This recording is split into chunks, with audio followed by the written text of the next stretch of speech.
Teresa Barger, co-founder and senior managing director at Cartica Capital, joins us at the show right now. Teresa, hi, morning. Aside of all the headlines, what's really hitting us this morning has been the rupee hitting 71. What is it that you're making of the emerging market turmoil, both equities as well as currencies?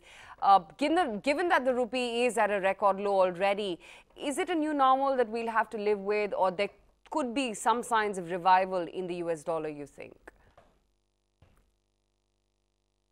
Emerging markets as a whole are in balance in terms of current account. They're neither a surplus nor deficit. As a whole, while debt has gone up, so has GDP. So debt as a percent of GDP has not gone up, and foreign exchange coverage for their debt has gone way up. So the emerging markets are actually poised very well macroeconomically. And part of that is having learned the lessons of the taper tantrum in 2013. So I don't see there being actual emerging markets turmoil.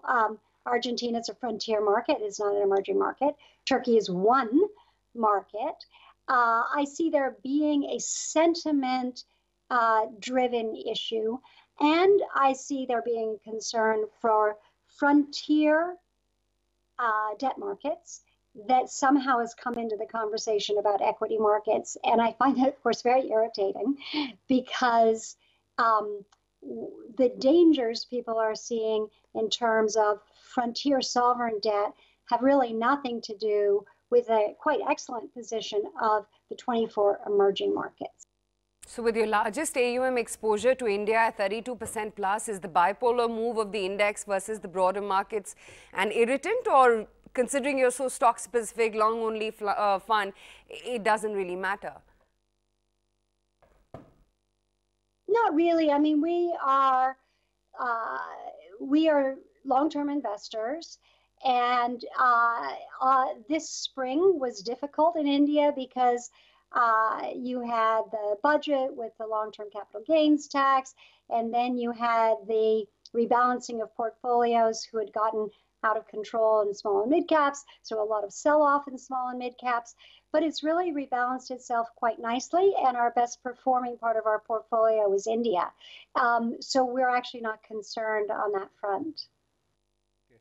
Now, last when we chatted with you, I recall you mentioned that high governance and good quality banks is something what you would like. I mean, HDFC Bank, RBL, break away from these governance problems like ICICI Bank.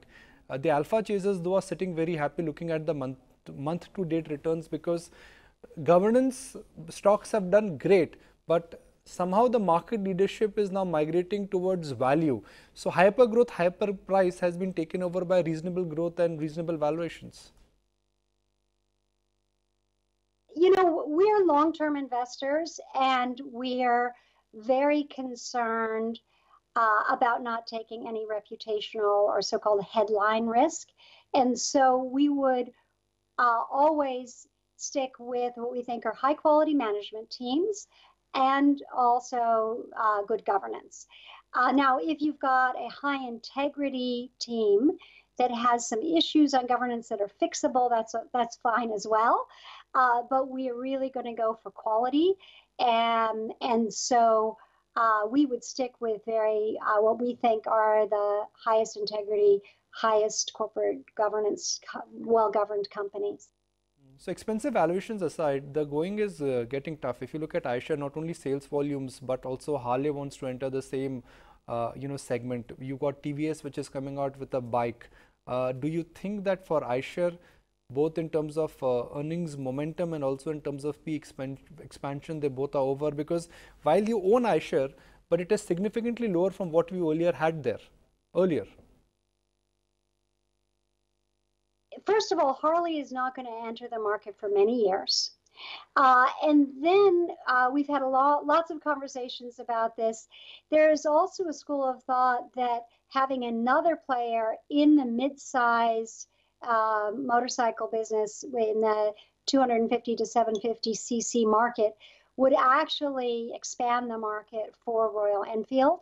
And so I think given that it's going to be a long time for Harley to get in there, going to be a long time for them to build up the kinds of supply chains Aisher has with the spectacular margins that Aisher has.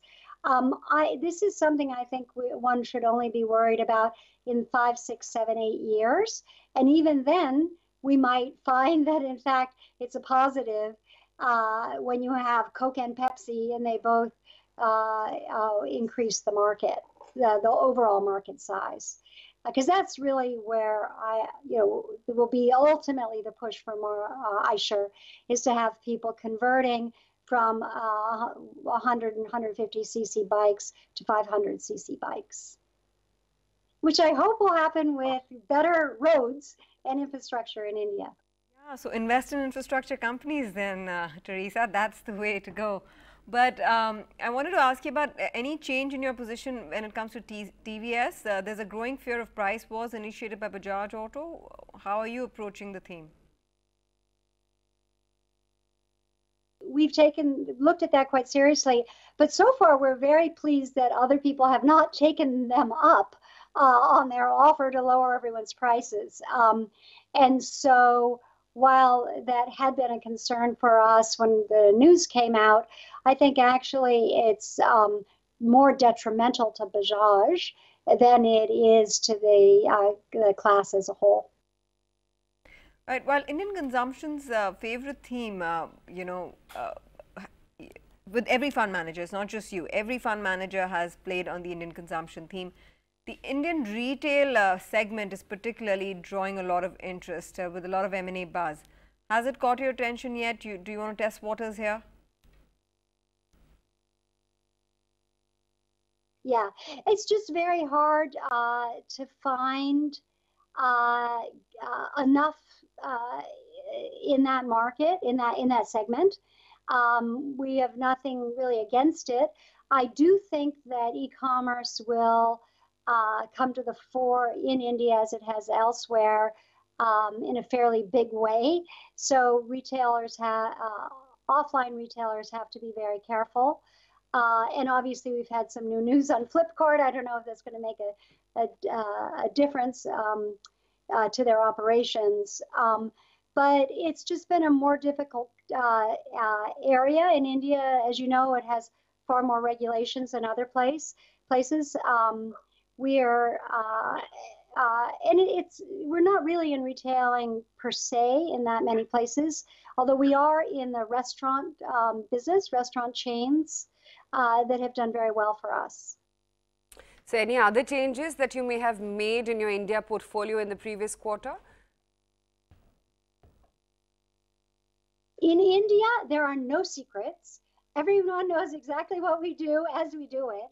It's the only place in the world. So I'm sure you'll know as soon as we do something. But we have a portfolio we like very much. It's high quality, has very good management teams, very good governance. And so we're really quite happy with India as we are now. We also like India as a hedge against possible continued policy disruptions coming from the US because it's not that exposed. And so we like that actually quite a lot. Well, PI Industries, Eicher, Cholamandal, some of these have been fantastic compounder stories, haven't they? Okay, what about trade war between US and China? Is that an event risk which you think markets are already building in the price? Because now it's very day-to-day basis. You got a tweet from Trump, then you got a reaction from the Chinese. The Chinese are saying that we don't want trade war, but if there is one, we will not resist. Suddenly one is getting a sense that, the problems with Mexico and Americans, that's getting sorted out because Donald Trump is not taking such a hard line on Mexico. So what is your view on the impact of trade war on markets? Well, I think there are some risks in it. Today, there was a lot of trade news. There was NAFTA news about Canada, whether they could sign by Friday, news that Trump was going to impose, perhaps, tariffs on $200 billion of goods from China on September 6th. And the market had a very muted reaction to that. I think that there's going to be really a short-term versus long-term reaction. In the long run, the country that protects itself does more harm to itself than it inflicts on its trade partner. And according to Merrill Lynch, if the tariffs play out fully, and there is the retaliation one would expect, the US consumer gets hurt twice as badly as consumers abroad. So in the long run, it's not a very positive thing for the US, and people will start to get hurt. So yes, I think for this year, it could be quite difficult, and we could see some sentiment reaction on the trade wars, absolutely. Right. How critical, Teresa, is the Fed stance right now? I mean, how are you monitoring it? You know, you've had the Fed Chairman Powell talk about being a little dovish and believing in a gradual rate tightening, even though momentum is strong as far as growth and inflation goes. Oh, absolutely. I think that the markets have already priced in a gradual Fed tightening. What's strange, and we think is really a red herring when it comes to the Fed and the emerging markets, we do not think that it is the Fed tightening that is led to all this currency volatility in the emerging markets, because in other tightening cycles, the emerging markets have done fine, especially when they already know that the U.S.